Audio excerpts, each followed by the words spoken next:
प्रदेशामध्ये, त्याच्यावर का तुम्ही? ह्याचाच जोडीदार होता ना, त्याच्यावर बोल ना म्हणावं. गायवळ कोण होता? ह्या रोहित पवारचा. चंद्रकांत पाटलांची पण चौकशी करा. नाही ते नंतर बघू. ह्याचा दोस्त आहे ना, ह्याच्याबरोबर किती आहेत गुंड, किती मोक्यामधले गुंड ह्याच्या बरोबर आहेत. तुम्ही सगळे शूटिंग काढा या 2-3 वर्षामधले. त्यांच्या आजूबाजूनं किती मोक्यातले गुंड फिरतात, किती मर्डर केलेली लोक फिरतात, त्याच्यावरती त्यांनी स्पष्टीकरण द्यावं. चंद्रकांत आता काय भूमिका घ्यायची ते घेतील, ते संवेदनशील आहेत आणि त्यांना काय असं कोणाला काय वाचवायची गरज नाही. एका सुतगिरणी कामगाराचा मुलगा महाराष्ट्राचा मंत्री झालाय, ते करतील व्यवस्थितपणे.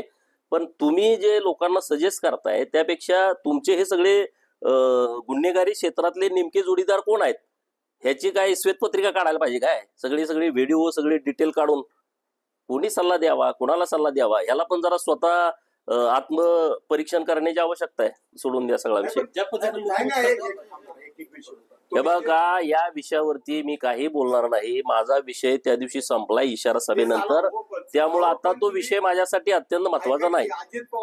बाकीचा काय विषय असेल तर मला प्रश्न विचारा, मी या प्रश्नावरती एक शब्दानं बोलणार नाही. जनावर खरेदीला जो पैसा दिला जातोय ना, तो अतिशय कमी आहे. आणि शेतकऱ्यांचं असं म्हणणं आहे की महाराष्ट्राच्या कृषी मंत्र्यांनी ती जाहिरातीची रक्कम दिली जाते तुमच्या ह्याच्यात अहवालात, ती खूप कमी आहे.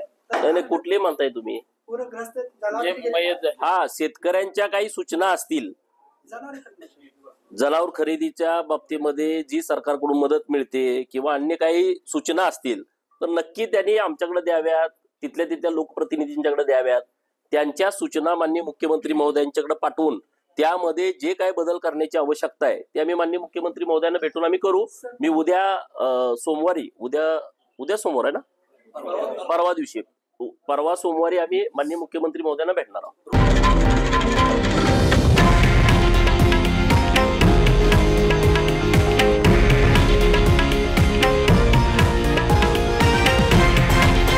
हे आहे देशातील नंबर 1 न्यूज नेटवर्क आणि आपण पाहत आहात TV9 मराठी, एकमेव.